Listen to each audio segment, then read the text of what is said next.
I struggle with transitioning ideas from a full-fledged idea in my head into my DAW. I hate when it doesn't sound right and I get discouraged very often. Yeah, I mean, this just comes from being a perfectionist, and this applies to almost every artist and producer out there when they're making a song. Sometimes things just doesn't sound right, or things just don't fit based off of what you hear in your head.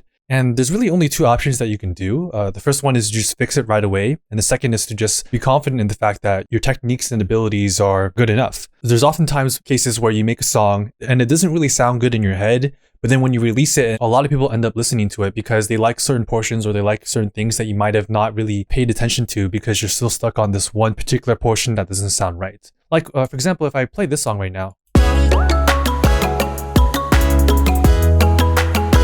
in my ears, I hear this specific pattern right here.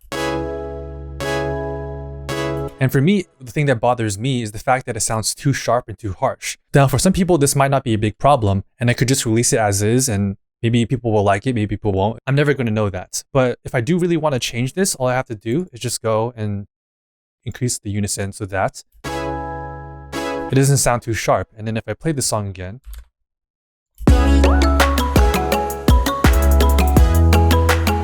now it sounds a lot better in my ears because the chords don't sound as sharp. So that's something else that you can do, is just to fix it right away and continue working on the song. But the big key here is really not to get stressed over the small things in your song. Sometimes if you already have a good composition, if you already have a good arrangement and decent fundamental sound design, you don't really need to worry about whether or not it doesn't sound perfectly according to what you have in mind.